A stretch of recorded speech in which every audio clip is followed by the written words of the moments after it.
Hello, everyone, and welcome to this special little episode here on the Financial Diet for a conversation that I have been so excited to have, and a lot of our staff has been so excited for us to have as well. But before I get into today's interview, I wanted to just say a quick thank you to our partners over at advisor.com. Morgan and I are going to be talking about a ton of high-level sort of life navigation and money navigation topics today. And if you are someone who has been weighing a lot of money, life, career questions, I've personally been working with a financial advisor for years, and it has hugely helped me shaping my plan financially and otherwise, especially in these turbulent times. It's nice to just have someone to call and ask my questions to. And if you've been thinking about working with a financial advisor, we have been working here at TFD with advisor.com for quite some time now. They are a flat fee service, which means they are transparent. You pay the same no matter what, and it means they work for you and not commissions. We really love the whole team. We love what they do. We also host workshops with them that are totally free for financial education if you're not ready to take the plunge yet. But if you've ever been financial advisor curious, we have a link in the description where you can go and set up a totally free call with one of their advisors where you can ask any questions you might have about the process, the pricing, anything to do with having a financial advisor. And it's totally free, so why not give it a try? I highly recommend it. A lot of our team here works very closely with advisor, and they're just great people, so give them a call. For those who do not know my guest today, I am truly so excited to introduce you. Also, I will link you down in the description to an interview that I did on her show last year, which I also really enjoyed. But my guest is someone who, in my opinion, needs no introduction. She is the founder and CEO of Blavity, which also owns Afrotech, which is a massive, incredibly impressive company, 120 employees and growing, woman-owned and operated, just truly such a force of nature in our sort of media space.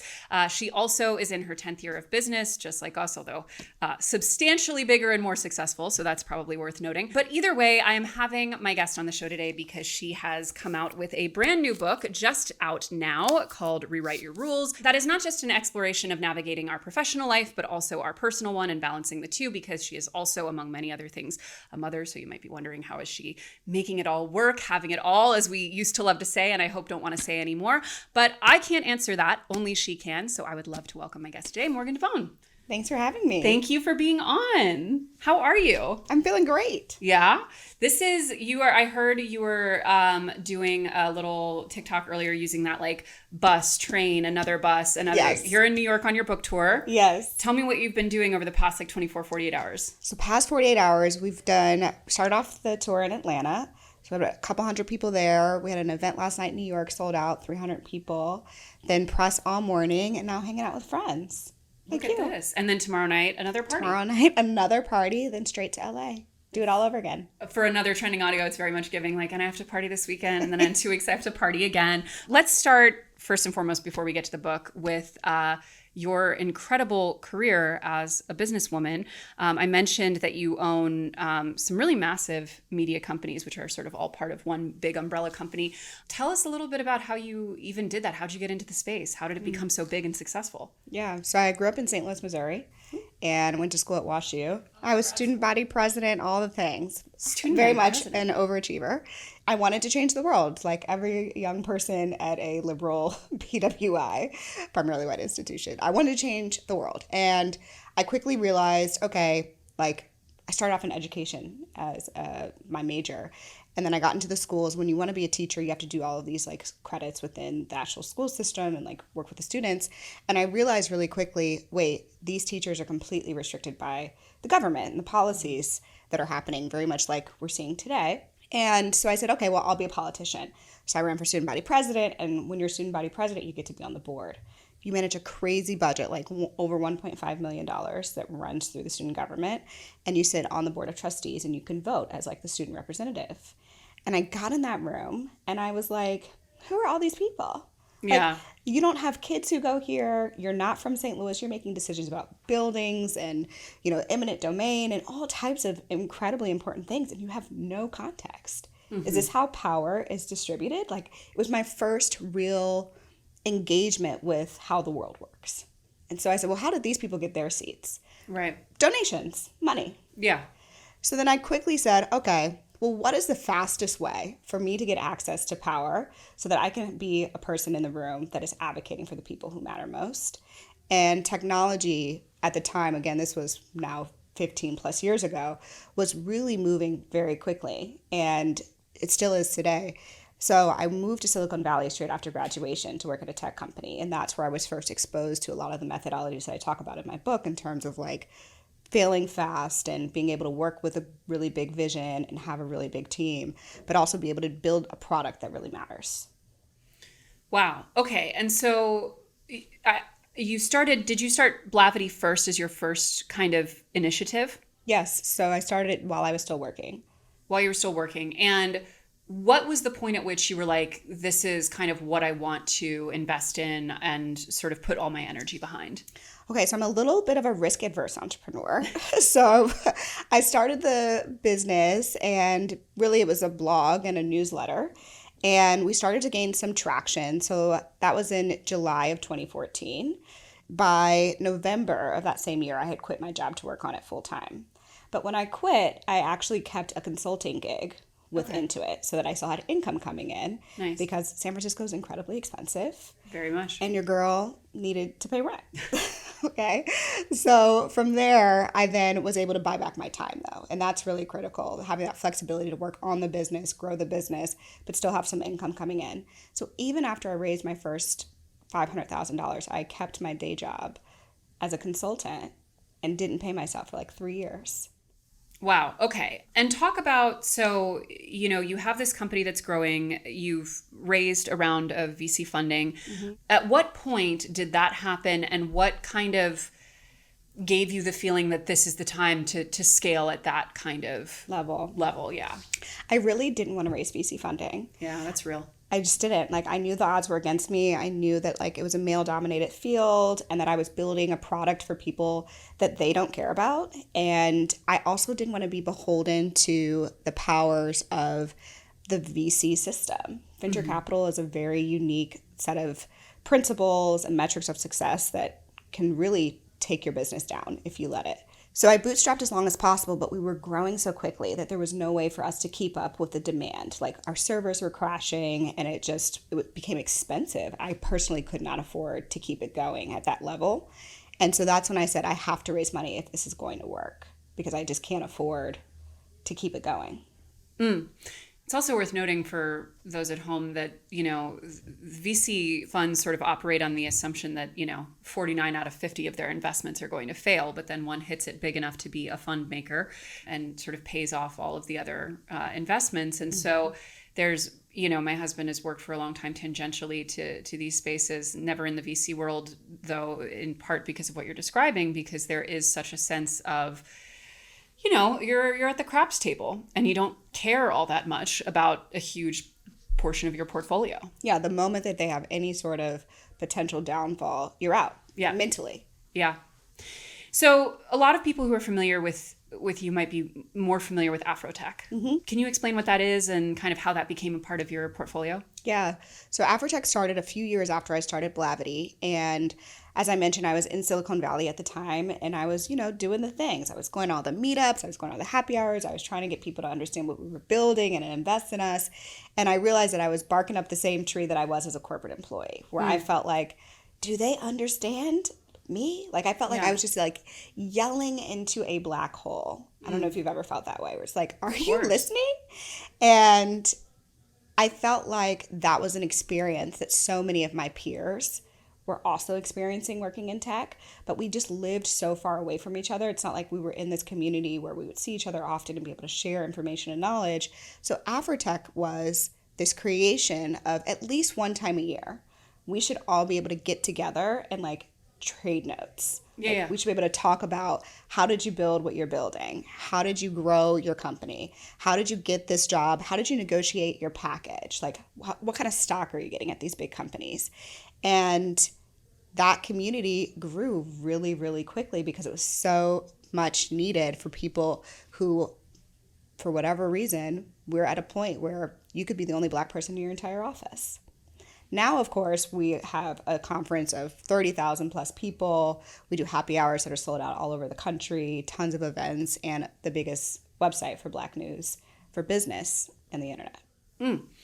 Now, I think one thing that has been positive, and well, I don't even want to say positive, I'm going to walk that back. One thing that has been value neutral but important, I think, over the past few years, but I think especially ramping up with the havoc that's being created by Elon Musk in our government, there's been a sort of, I think, realignment of how we view the tech world in general, because I think when you and I were, because we're basically the same age, when we were coming out of college, there was still a very sort of utopian view of tech, and also this weird assumption of benevolence on the part of these founders and the people sort of designing these systems and these products. And I think now there's much more of a realization that not only is it, is tech kind of subject to all of human fallibility, but also like a lot of these people are bad actors. So can you talk about, trying to sort of create a space within tech that is, obviously still playing within the system's framework to phrase it that way, but is hopefully trying to be not quite so nefarious a space. Yeah, that's why I had to get the hell out. Yeah, honestly, because if you stay in that environment, it will eat you alive, or you got to play the game. I mean, there's really no in between. I think for the first few years, I tried to fit the mold. I mean, I talk about that a little bit in the book of like, I tried. I wore the uniform. I had the t-shirt with my company logo on it and the jeans, and like I wore the like startup founder things. The water bottle. Had it all. The backpack. I still have the backpack. But, they're good backpacks. Really good, strong backpack.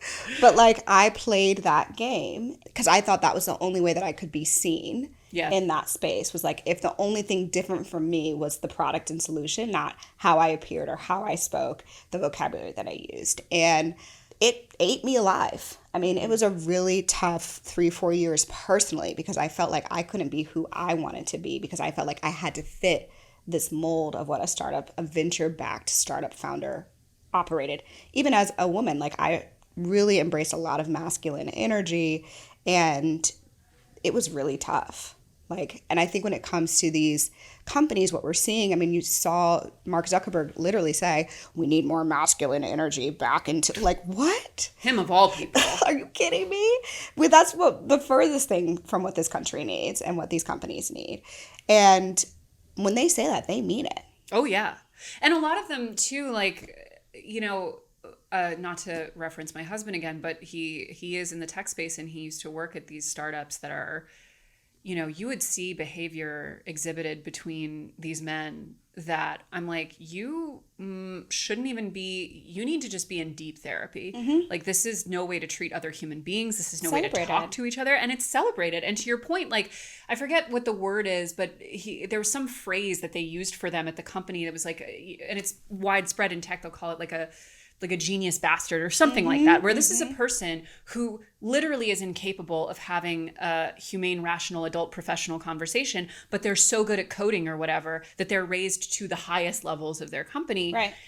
And meanwhile, it's like, babe, we're at this point, we are so far away from like not even just being a sexist environment. Like, you guys are going to like break out into violence because you're so inappropriate and hostile with each other. And, for you working in the space where you're gathering 30,000 plus people who are from this environment, are you seeing some of the toxic, norms that are created in these companies filter into your spaces? And how do you deal with that? I wrote this book because people have a lot of trauma working in these spaces. Like, they feel torn because they know it doesn't feel good how they're operating every day. Right. But they've got golden handcuffs. Like, they're making a ton of money working at these big tech companies or working in the financial services industry. So how do you reconcile wanting to do good? You're making a ton of money that you and your family and your generations sacrificed for you to get to that level. But also, you have an incredible skill set now. Like, you have a very unique set of information when you work at some of these big companies. Like, so what do you do with that energy? Right. Like, how do you reconcile that? You don't want to be broke.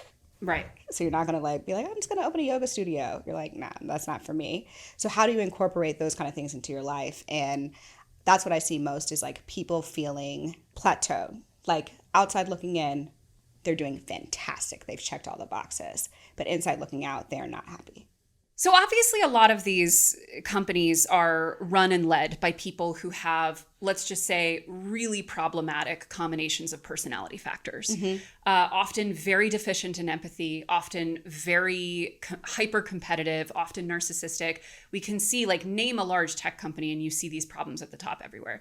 You're creating a space for people who are very intentionally seeking out a level of human connection that is pretty uncommon in these spaces. What are the specific pieces of advice that you give to people who want to sort of raise the level of humanity at their companies in a context where that is often directly or indirectly punished? Everybody wants a sense of belonging. The tribe that you belong to is the thing in question. Yes. Right? Like Mark Zuckerberg, that man wants a sense of belonging. Who he wants to belong with, we could all argue about who those people he's striving to be friends with. But it's a sense of belonging that he wants, just like everybody else. So when you have belonging at the core, then it becomes a question of, at what point do you stand up for what's right for your tribe? And what I think too many people are scared of is they feel like they haven't made it yet to be able to be the person to stand up and say, maybe we should consider doing this a different way.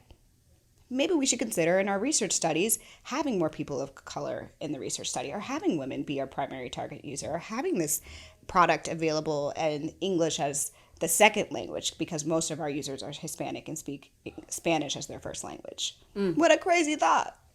You know, when do you feel safe and secure enough to challenge the norm within these power structures run by these men? And too often we wait till we're at some magical milestone to stand up. And I just really think if all of us did this sooner, the world would be a better place. Well, there's also that weird obsession that I think has gotten worse with AI, this assumption that that anything created by a human could ever truly be neutral on any subject. And I think we're obviously seeing, like, it's so easy to demonstrate that even these, you know, sure, that it might be a piece of software, but somebody built that software. 100%. And I think that there's, you know, this, and I think a lot of this comes down to the personality types that are driving a lot of these cultural shifts in these companies. Is there's this almost, I think, obsessive focus on this concept of objectivity and neutrality and objectiveness that doesn't exist and can't exist. And even, you know, in these companies that go so out of their way to prove how, you know, I guess for lack of a better word, woke they are, how progressive they are, for the most part, when you look at how these companies actually operate functionally, usually these programs are kept in a silo and are just essentially PR insurance, because it's very few and far between the tech companies, especially at a certain scale, that are actually going to want to introduce anything into their process that they perceive to be unobjective, to favor women, to favor people of color, LGBT people, even though we know that these objective systems are anything but. I completely agree. I mean, I think we're seeing it now with the Trump administration saying everything is DEI, you know, everything that's bad is DEI. Plane crash, it was a DEI pilot or a DEI person, you know, at TSA or whatever. Like, they will always pick the convenient truth to further their agenda, and then not apply that same convenient truth when it's their mess up. Right. And that's the same at any company, right? Like, these companies, when they're doing these earning reports and they're all having a situation where they're like, investors are asking them, what about your D&I policies? You guys are too woke. You had a bad quarter because you're focused on DEI. Like, are you kidding me? That's a crazy thing to say. Yeah. But these CEOs are crumbling under those kinds of inquiries.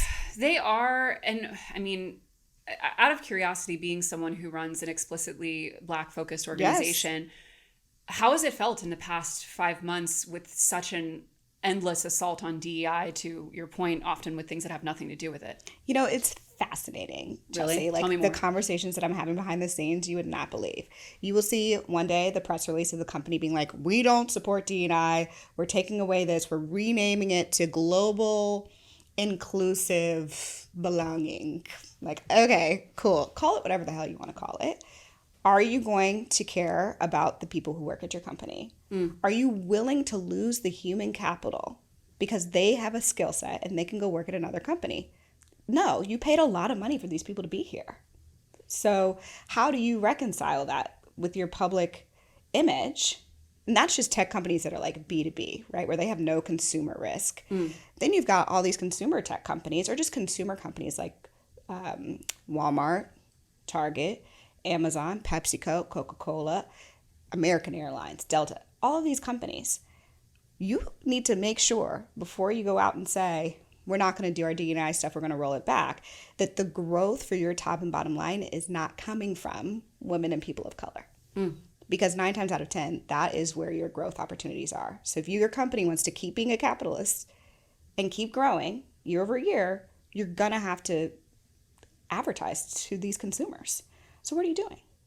I also think that takes it back to like when Nike aligned itself with Colin Kaepernick during the taking a knee thing. Like, on the one hand, was that probably the ethically right thing to do? Yes. But I also think it's insanely naive if you don't think Nike just did a study and said, where are we better directing our energy and where is our growth and who...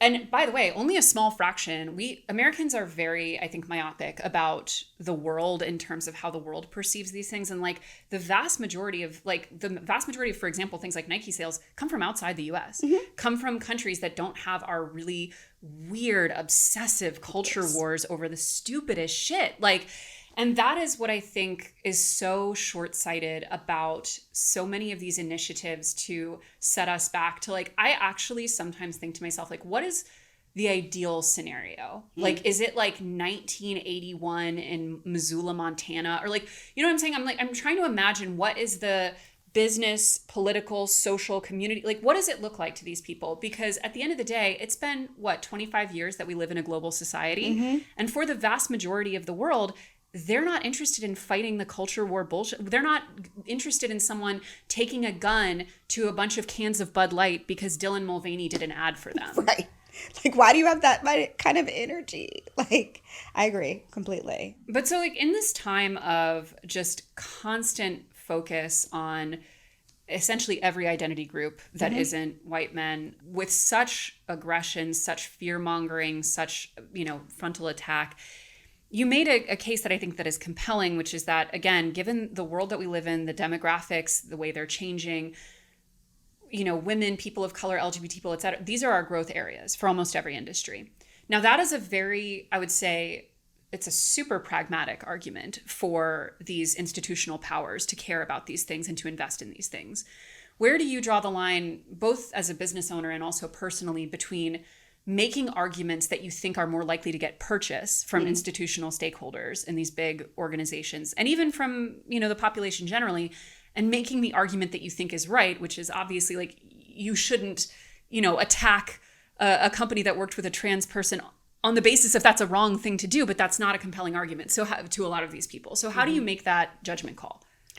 I think as a CEO, I've learned that just because I think that something's right and that I think a company or a client should do something, I have to understand the rules that they're playing by. And I have to understand what makes that individual person that I'm talking to successful. Like, what's the metric that you're measured by? So some companies, they say, look, it's efficiency. We're measured by, I give you $1, you get me back $1.50. And I'm like, okay, if that's literally all you care about, fine. Like, we have to then solve for that. Some companies, to your point, are like, I care about ego. Like, I want to look better than these other companies. I want my booth bigger than the other companies next to mine. I want to be the company that stands for this. Right. Okay, great. I got products for ego. Okay. I don't care. Money is green, and the money that these companies give us finance so many other things I wouldn't be able to do if we didn't have these corporate partners and sponsors, right? It allows me to pay my employees. It allows me to be able to give away thousands of tickets to students at Afrotech. Like, it allows us to do things that are just like good. And so that's how I rationalize sometimes working with companies that I'm like, this really shouldn't be a hard sell because you're trying to sell fast food to Black people. So I really shouldn't even be partnering with you in the first place. But let's figure out how we can make this work in a way that feels good to us, and also you get your job done that you need to do. Well, speaking of financing a conference, I mean, talk about an industry that was rocked by COVID. Can you just like talk me through how that was for you guys and how you dealt with that mentally? Yeah. So March 2020, COVID was emerging, and I was sitting in LA, and our conference is always in the fall. So I had a little bit of time. And my dad is an epidemiologist and doctor. And so he told me pretty early on, like, shut it down. Like, they're not talking about it on the news yet because they don't have a plan. But like the CDC is reporting out on these numbers. I'm like, it's a wrap. Like, this is about to be something we've never seen before. So I listened to my dad, and we went fully remote, and I started to Google metaverses. Now, again, this is 2020. This is before Facebook turned their name into Meta. This is before all of these things. And I started to immerse myself in the world of gaming, which has already been pretty advanced when it comes to metaverses and things like Second Life and all types of stuff where you can be avatars in a collaborative ecosystem where other people are also interacting with you. And I knew nothing about this type of gaming, by the way, but you do what you got to do when you're a CEO, okay? So, at this time, I think Afrotech was like 65% of our revenue. So it was like, if we don't solve this, like, I will have to furlough and lay people off. So I have 6 months, and we also need to re-sign every contract of every client who has already signed up for the conference with an addendum for the same price to have a booth in the metaverse, which we were able to pull off. So we built this island, and I customized a tool called Verbella that was designed for universities that were doing secondary education to have their students come into the classroom virtually from all over the world. So like Stanford was using this product. And, they didn't have enough skin tones. They didn't have curly hair. They didn't have afros. They didn't have braids. I was like, the avatars have to look like my customer. So we had to put in all these tickets and work with them to make sure that everything looked and felt as Afrotech as possible. We had different rooms, different stages, and we did live streaming all over the world. And it was incredible. We did that for 2 years in a row. That's incredible. Look at you. It was a whole thing. I'm so impressed. It was wild. It was wild. Like, the fact that we did it is traumatic for me. Well, I was going to say, that's why I said mentally, emotionally. It was traumatic. I mean, I feel like it was at a point, and I'm sure many people felt this way, but like before COVID, I felt like I had already worked so hard to get to a stable place in business, and then to have to spend another 2 years when I didn't have anything left emotionally to give, fighting for stability, for our company to grow. And we doubled in size in those 2 years, like, because that was, running a virtual conference costs almost a fraction of running an in-person conference. So we had a lot of profit those years. So it was a good business year, but I was like done. So I talk about this in the last chapter of the book. I went to Costa Rica, took my first sabbatical, spent 30 days like doing whatever I wanted to do, smoking weed, fishing, eating papayas, sitting in waterfalls and shit, like doing all of the things that you do in Costa Rica. And I broke my lease in LA, and I moved to Nashville and bought a house. Well, first I moved into my parents' closet, and then I bought a house. That's incredible. So, okay. So now at this time you didn't have a family yet. No man, no baby. No man, no baby. So, and in rapid succession, in the years since, we've gotten married. We've had a baby who is now... He's 17 months. 17 months. So yes. What's the term? No grass growing on your... What is it? We kept it moving, Chelsea. You sure did. So tell me a little bit about... Because it's funny. My friends who are similarly what used to be unfortunately referred to as girl bosses. Yeah, no more girl boss. No more of that. But the women I know who are in their 30s, single, incredibly professionally successful, incredibly single-minded, often they will say the same thing, which is that these things almost work against them in the dating pool, and that it's very, very, very difficult because typically speaking, not to generalize, but women who have checked all of these boxes on the professional level and financial level are also often of a pretty high emotional intelligence. They really have to be to navigate these spaces, all the more so if you're not a white woman. Really thin on the ground men who are at that same level on the financial, professional, emotional side. And the ones that aren't, nothing strikes a chord in their brain of resentment and bitterness more than a woman that they feel inferior to. Mm-hmm. So talk to me a little bit about the intentions that you set around finding a life partner, if you did, the process of finding that person, and then the process of knowing, okay, now's the time I want to start a family and do all that. So when I was on my sabbatical, I journaled, which I wasn't really like a big journaler. This is 2021? This is 2020. I started to journal about what I wanted my life to look like. Here's the thing. I hadn't hit all the milestones I had set out to hit. I've raised the money. I have the company. We had the revenue. We were stable. Like, so what do you do when you've done the things you said you were going to do at 29? What do you do next? So I like didn't have a vision past that point. So I needed to redesign and say like, okay, what is the next iteration of my life look like that prioritizes me and doesn't center on this company or my career? And that was a really hard exercise for me because, to your point, everything centered around my company and my career. So in order to basically break my own habits, I had to get out of LA. And I had to immerse myself in like the exact opposite of work hard, hustle, grind culture, which is my parents' house, where my mom's like, what would you like for lunch? In the middle of my meeting with like an adorable tray of like a sandwich and snacks. And I'm like, I'm on a call with like the chief diversity officer of like PepsiCo right now. Can this wait? And my mom, like, they don't care. I am their baby girl. And that, I think, switch allowed me then to recenter. I'm like, well, what really matters? Like, I have these accolades, but what beyond that do I want? And once I was able to really outline, like, this is the kind of life I want to live on a daily basis or a weekly basis, which is riding my bike to my parents' house, grabbing a coffee from a coffee barista who knows my name, like actually working out occasionally for health, not for a certain level of, fitness appearance. Right.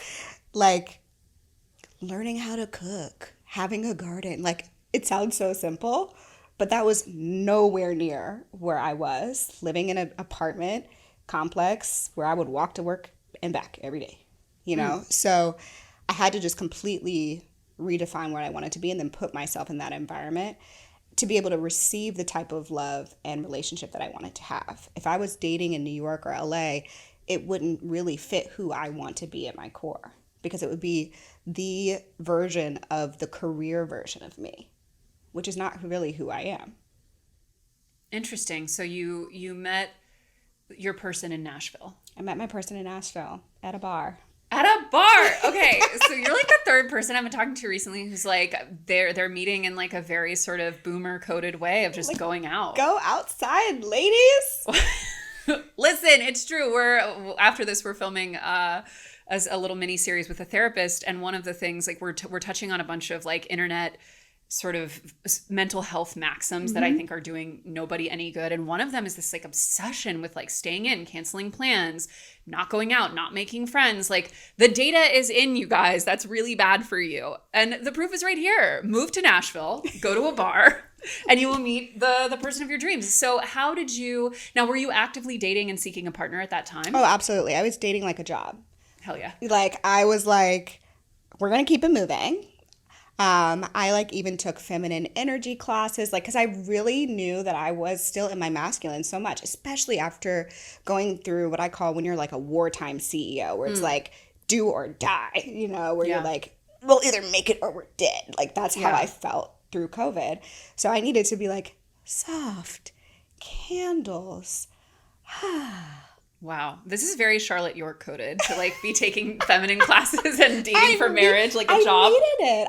I didn't know how to communicate in a way that the type of person that I was interested in could hear what I was saying. Interesting. And that was me. Like, it was, I felt like I could take responsibility for finding the person that met my goals. And how did you know that he was your person? Oh, I knew immediately. Oh, wow. That night at the bar? I knew within 3 or 4 weeks. He moved in within 3 months. Wow. Yeah. Tell me about the qualities, the main qualities that made you feel so sure about him as a person. I'll tell you. So I was still going back and forth between LA and Nashville quite a bit. He would pick me up from the airport, open the door, get my luggage, take me to go get food. Hell yeah. Because I was always hungry. Yeah. And then he would just drop me off. No kiss, no hug, just okay, let me know what you want to do next week. So I used to have him a name in my phone called Open Table Bay. That was his nickname in my phone because he didn't get a real. I was very serious about dating, so I was like, I'm not getting attached until You don't even get a name. you don't even get a name in my phone. That's great. Okay, and every week, Open Table Bay came through every week with the car pickup and the dinner and just like super polite and very like a gentleman. I just didn't even know that was like an option. Wow. Can you imagine someone in New York like going to pick someone up at like JFK? No. My friend is in her 30s and recently single, and she's like, these men. She's like, I go over to these men's apartments, and these are men that are pushing 40, that are making a lot of money, and you go into these apartments and it looks like a crime scene that's been half cleaned out. There's like nothing in the refrigerator, no furniture. They have one pillow men. Not one pillow. Inviting a woman over. No products in her. I'm like, how are you as a man that dates women at 30 whatever years old? You don't have a tampon. Not a thing. You barely have toilet paper. Like these men. So to your point, yeah, I think you'd probably be a lot. I feel like there are certain cities, like I feel like in Chicago, you can meet good men. Yes. Denver apparently has a really good ratio, but then you have to go rock climbing. So is that even an improvement? You're like literally outside for all your dates. Outside with like IPA guys. Okay. So also out of curiosity, is he very career oriented as well? Yeah, he's also an entrepreneur. Wow. Yeah, he has his own business, his own video production company. He does incredibly well. Look at that. So it's definitely a juggle. I mean, it's a balance. It's a juggle.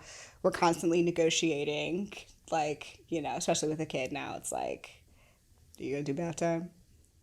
Now, tell me about the decision on having a kid. Is that something you knew you always wanted? No. Really? Okay, tell me I more. was kind of like, I don't know, you know. But with him, it was an easy decision because he wants to be a parent. And I think that's the biggest tip that I could give any career woman who's like considering having a kid, and especially if you're on the fence, if you're like, could not.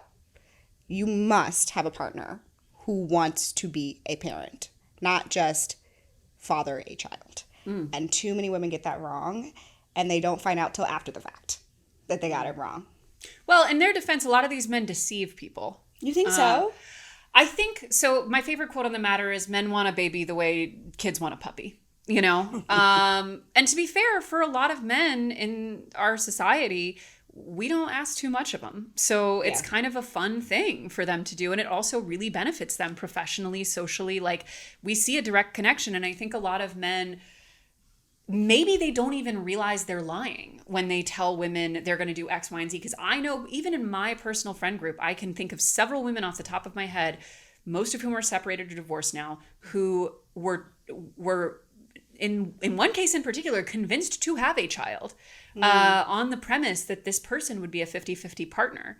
And they also have many studies that show that men actually think they're being a 50-50 partner when they're not doing anywhere close to 50-50. They don't, I think, in many cases, even know what they're talking about.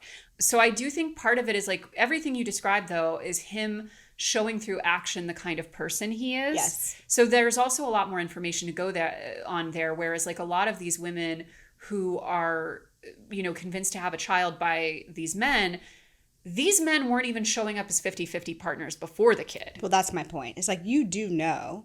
You just can't believe what they're going to say. You got to watch what they're doing. Exactly. Right? So, like, if you don't pick me up from the airport, which was a me thing, y'all don't need to do that if that's not what your thing. Whatever your thing is. But is there consistency there? Yeah. Even when it's difficult, even when it's not convenient, even when they have to prioritize you over work. And that was what was happening when I was in LA and New York. I was dating people who were going to always prioritize work over me because that was why they chose to live in New York or LA. They moved for their career. They left their family, their moms, their girlfriends they should have married to move to LA or move to New York or move to DC to pursue their career. That was a part of their decision-making criteria. So to think that they're going to all of a sudden switch for little old me was not a realistic expectation. So you now have an 18-month-old. Mm-hmm. Do you think you might eventually have more children? Yeah, I'm pregnant. Stop! Yeah. Wait, have you revealed Well, by that? the time this comes out, it'll be revealed. Okay, congratulations! Thank you. That's so cute. How pregnant are you? I'm like 12 weeks. Oh my gosh. So you're like right at the point where you can start telling people. Yeah, I told people weeks ago because I'm a crazy lady. Wait, so it was a surprise too. It's a surprise baby. That's so chic. I always find it so like fun and romantic. Like we have very good friends who they weren't even sure if they wanted kids and they're like, well, I guess we got one, which is just so fun. You don't see that as much with, very career-minded New York City women. You don't hear of that all the time. So it's fun when it happens. Not that you're in New York City, but. Let's just say God said this baby was coming out. We wanted to have a second kid eventually, but I was supposed to get married in August. I had a beautiful wedding planned in Costa Rica because that was like the impetus of my new life. So we were going to go back to Costa Rica and do this big celebration of love. Yeah. This is very European to do it in this order. Yes. My mother and father would agree with you. Yeah. I think I say European positive. My mother would say European derogatory. Correct. But here's the thing, I guess for me, that's kind of why I wrote this book. It's so funny because I wrote this book before all of this stuff, like before the baby and the man and all this stuff. But part of rewriting your rules is about doing what you want to do. Yes. And it's really hard, I think, for a lot of people to actually sift through all the noise from what they're supposed to do and what's societally acceptable. And are you going to get this label and this and this? And it's like, but what do you just want to do? Well, on that note, so as you mentioned, you wrote this prior to any of this. Do you look back and sort of laugh at any of it or feel differently about it? Yeah, tell me more. Yeah, there's a passage in there where I describe wanting to date. And I literally wrote out the journal that I put in my Costa Rican journal. And it is 85% like my current fiance, which is crazy work. That is. But that's, listen, we've gone back and forth on this on the channel many times over the years, but I say I believe in manifesting. I do too. I do. I believe in it. And now listen, does it have to exist in concert with many other things? Yes. But I think manifesting is almost at some level a personality trait that I think anyone can learn. Mm-hmm. And I think part of it is deciding that, you're willing to work to identify and then work for the things that are really important for you. Exactly. Which is, a lot of what this book is about. Yeah, I completely agree with manifestation. At least having a vision, call it whatever you want to have. But I firmly believe the more that you can have a vision of what you want your life to look like, smell like, how much it costs, what you want it to feel like on a daily basis, what are the things that you're interacting with, who are you interacting with, the more you can put a finger on it, the more when it happens to you, you hold on to it. Yes. You don't just let it pass you by.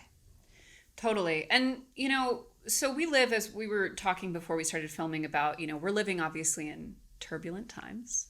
That's a nice way to say it. Not the best. And there's, I think a sense from a lot of people, and I want to kind of specifically ask you both as a business owner of a very large company and then also as a mother, are there ways in which you operate that on both fronts that have changed substantially in the past 5 months as a result of the new kind of political environment we're in? 100%. I am more risk adverse today than I was 6 months ago. Financially, within my own personal investing strategy, my own personal savings. We don't spend a lot of money generally, but even now I'm put it in the stock market. The stock market's down. This is the best time for people to grow wealth like crazy. We haven't had this kind of dip since COVID.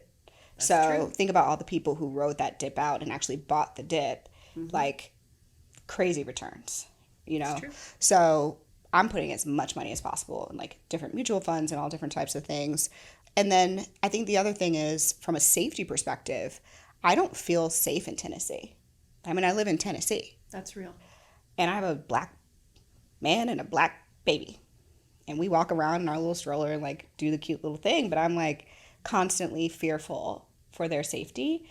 And I felt that before, but I think it's heightened when you have an innocent human being that you're responsible for. And I don't know how to protect them in a world where there are no more systems of structures and policing, even less so than there already was. Yeah. What do you do? So we've even thought about moving. We're do we move to DC or do we move to, places in Baltimore or Atlanta where at least we're not the only people who have wealth that are black within our neighborhood, where we can go for a walk and not feel like someone's going to be who is this black man walking? That's fair. As a former DC resident, highly recommend the city. Yeah. Yeah. But then, like, do I really want to go to But I know, DC like, right the vibes now? are probably really, well, our colleague out there lives in DC, and she's like, the vibes are majorly off. You get a good house. Yeah. Good price. You can get a nice house. You would never move back to St. Louis, you don't think? No. St. Louis is too volatile. The industry's rough. No. And California, you're not going back either. I'm not paying California taxes for fires and earthquakes and cold. The weather's changing. Yeah, well, Atlanta's tough too. You know, Atlanta's tough. I spent a lot of time in Atlanta. My co-founder Jeff lives down there. We have a lot of employees in Atlanta. Atlanta traffic, the quality of life. I mean, it's just a lot of tough choices. DC's winning for the most part. I support DC. And there's also, like, the thing about DC that's really nice is there's a lot of areas around DC that are nice too. Like, they've really built the hell out of Northern Virginia in the last few years. I personally love Baltimore as a Marylander, but Baltimore's small. Yeah, maybe really PG small County, city. you know, there's different trade-offs, but I like the international nature of DC. I mean, you're always going to have a transient community. You have intellectuals, whether I agree with your intellectual decisions or not, I at least know you think. Like, I think that in some places in Tennessee, I can't always assume that there's rational people beside me. Listen, my family's all in South Carolina, so You already know what I'm talking about. Charleston, and let me tell you some of the. And you know, I like said this on, and you know, I don't want to. Like, I didn't want to get into the debate, so I privated it. But people tend to say that, like, all Republicans, they look a certain way, they dress it, they make fun of their makeup, their hair. I'm like, listen, I spent a lot of time in Charleston, South Carolina. Some of the most demonic old bitches in this country with the craziest politics and the craziest views. Head to toe, like vintage Halston and stuff, like beautiful facial work, beautiful makeup. Like you can't, and I think that is something that, like, we have to just kind of reckon with as, you know, progressive liberal people, is like, you can't just automatically assume that, like, just because a person has certain politics that they're not going to be part of society, that they're not going to be dressing and looking sharp, that they're not going to be able to talk well. Like, they're not all like the stereotype of, like, everyone's like this toothless gun-toting idiot is like, no. Babe, that's not what, look at the power players in DC right now. You won't be able to tell them apart on the metro. And the immigrant community as well. I mean, we're seeing it with everybody who is getting in a weird FAFO where it's like, you voted for Trump and now what's going on with your farm? What's going on with your business? What's going on? Oh, you're going out of business because of the tariffs? What did you think was going to happen? He told you what he was going to do. I am so interested to hear your thoughts about this, because I go back and forth on a minute-to-minute basis with the degree of empathy that we need to have. None. I have none. None. I have none. You're so racist and so sexist that you couldn't vote for the woman because of her laugh and because she was political with how she answered questions. That you picked this guy and all his cronies who are so unqualified, and then you want to be upset that they made choices that are irrational. They literally don't even make sense. What about the people who didn't vote? Oh, definitely have no empathy for you. You chose not to even participate. Yeah, that's fair. You can't have an opinion. You don't earn it. You didn't even earn an opinion. Yeah, that's real. I mean, listen, I don't disagree. We're working on a video now about, you know, I think I've just reached the conclusion that, like, 90% of boomers at this point, we can't save them. We can't. And, like, there's, I mean, not all, but, like, when you look at the voting patterns and when you look at, like, you know, we get comments every single day on our videos about, you know, we're talking about generational issues. Like, people can't afford homes anymore because they have outpaced the level of inflation and the living wage by 10x. Yeah. They don't cost the same that they used to cost. And yet, inevitably, when we say something like young people can't afford to buy homes, they can't afford to have children, they can't afford these things, there are always a huge amount of boomers who will comment something along the lines of entitlement generation. They don't want to work. They don't want to do this, even though we can see statistically they work more. They work longer hours. They work more jobs. It's just they're getting paid a fraction of what the older generation was being paid. Yeah. I see this in my own business. Yeah. Like, even as a CEO, there are times when I'm like, I would love to give everybody 5 to 10% raises every year to keep up with inflation, which is what we would have to do. But it's not like I can raise the prices of our products 5 to 10% every year. Yeah. So how do you reconcile that? You know, and like that is we've placed such a big burden on this country on private companies doing the right thing when that is what the government was supposed to be designed for. That's why we pay taxes.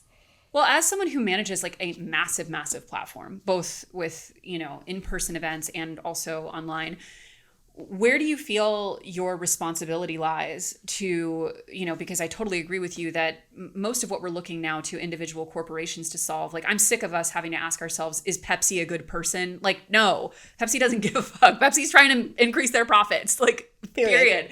But to your point, like and increasingly now with everything they're doing to dismantle the federal government, there is just this huge push toward corporations essentially deciding the world that we live in as their consumers and as their employees and all of that.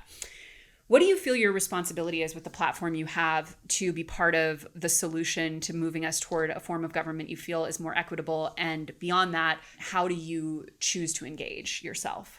Yeah, Chelsea, I mean, it's a question that my employees and I are in dialogue with constantly, because what gets clicks and engagement isn't always the content that is good for us to consume. And so additionally, companies intentionally will not want to promote their products and services next to political information. Meaning, when I have our team write an article about Cory Booker and all the amazing things he's doing, there will be advertisers who say, do not run our ads next to any keywords like Cory Booker, which means I make no money on that content. So I have to make a decision on, do you write it anyways? Yeah. Knowing that you're going to lose money on this because it's the right thing to do. And then also, when the algorithms tell you, because Mark Zuckerberg has said, we are going to deprioritize news in your feeds. So then I've got to work 2 times as hard to get that article out, because Zuck is saying, if it's news, we're not going to promote it. We want to promote your cats and your dogs and your babies and your weddings and all the things that align with our values. I mean, also on a pragmatic tip, if you're speaking primarily to Black Americans, it's like the one demographic that hasn't seen a huge right shift in the last 10 years. There's a few, but I don't know if that data is true anymore. You think? Oh my gosh. Well, it was 92% voted Kamala for Black women specifically. So that's who voted? But that's who voted. Are the voting numbers down? I don't know. I'd have to look at the data, but I think the sentiment is that there was a lot more people than people expected. Well, it did increase. Black men, I think, increased by, I want to say they shifted by 10 points. Yeah, that sounds like that. Right. Well, on that note, do you feel, even in the audience that you're reaching, are you starting to feel a shift rightward in their engagement in the content? No, not necessarily. I think I'm feeling more of a shift internally to self-determination, which I think is a good thing. Right. Supporting each other. No one's coming to save us. Yeah. What does it look like for us to grow these businesses? And how do you have a system without capitalism as its center, but in a system in which you need money? Like, I think that's the thing that's really difficult to reconcile within the Black community, because we don't have enough wealth. This conversation happens every year when a big company gets bought. Like when one of our founders does really well and they get an exit. And inevitably, they're exiting to a publicly traded white company. And it's this huge backlash online where the conversation is, you sold out, you made it to the top and you gave it away. And my challenge to everybody is, who else would buy it? We don't have any Black publicly traded companies. We have like 4, so who was supposed to buy? That's where the liquidation happens. That's where the cash happens. So we've got a problem within the infrastructure. Totally. Like in another life, I would be running a private equity firm where I could give more Black companies exits to Black investors. Well, and even if you're judging certain publicly traded companies as being Black, what's the metric? Because even if the CEO is, probably the majority of their board, the vast majority of their shareholders. It's private equity money. It's hedge funds behind the scenes that are owning these companies, regardless of who the figurehead is. That's true. Well, on that kind of last note, so you're reaching an audience that totally against their will, just by dint of being Black, are often being swept up in their DEI, their presences, their existence within a company framework. If they're speaking publicly, if they're doing any of these things, it's sort of lumped into this umbrella, which is now heavily, heavily under attack. So what is the advice that you're giving to people to not necessarily sacrifice agency and visibility, but also to protect themselves practically? I think if you have a skill, no one can take that away from you. And one thing about women and people of color is that we are some of the most skilled people in this country because we know that inherently. So focus on the core value, focus on the thing that you do really well. And regardless, you should go where you're wanted. Like, it's okay to leave. You don't have to stay. If you're at a company or you have a manager or a director, you're reporting into an organization and they do not match your values, you should leave. Now find another job before you leave. I was going to say, in this economy, no. Yeah, we are talking on a financial show. Like, do what you need to do to stabilize yourself and have stability, but like, make an exit plan. Do not just sit there because it's not going to get better. It's not going to get better. And then as a last question for yourself, so you've obviously achieved a level of success that, you know, is enough for multiple lifetimes. How sort of realistically do you see the next 10 years of your career going, and is continuing to operate the company as it exists today a big part of that vision? Yeah, I talk about in the last chapter of the book how I tried to sell the company and clearly failed. But I failed and stopped selling the company because I couldn't find anyone to match the values that I wanted it to have so that it could continue with the mission, and the mission wasn't done yet. I think now I have an incredible operating team that I feel like can continue the mission without me being in the day-to-day. And so I'm in a new moment where I'm like redesigning and re-envisioning what this next phase looks like with having a proper like 40 hours worth of work for something else besides Blavity Inc. I mean, I've had this company since I was 24. So, I mean, you know how it is. Like, yes, I do. So I don't know yet. I mean, I love working with businesses. I love working with entrepreneurs. I love people making money and using it for the right thing. So it's going to be somewhere in that realm. We got to get another big vacation on the books, another sabbatical. I'm going to take a really long mat leave. Hell yeah. I think I'm going to take like 6 months. As you should. Get back down to Costa Rica. Yeah. Splash around in some waterfalls. You know what I'm saying? Manifest the next This step. baby's going to be like, wait, you worked? Yeah. I'm like, yeah. Like, I had a whole life before you all, but okay. Cool. Well, thank you so much for coming. It's such a thrill for us to have you here. And obviously the book is available now. Where should people go to get it and to follow you? Yeah, you can get it anywhere you buy books, and you can check out morgandebaun.com for free tools, resources, downloads, and all the good stuff so you can rewrite your own rules. Rewrite your rules, guys. All right. Thanks, Morgan. Thanks. See you guys next week. Bye.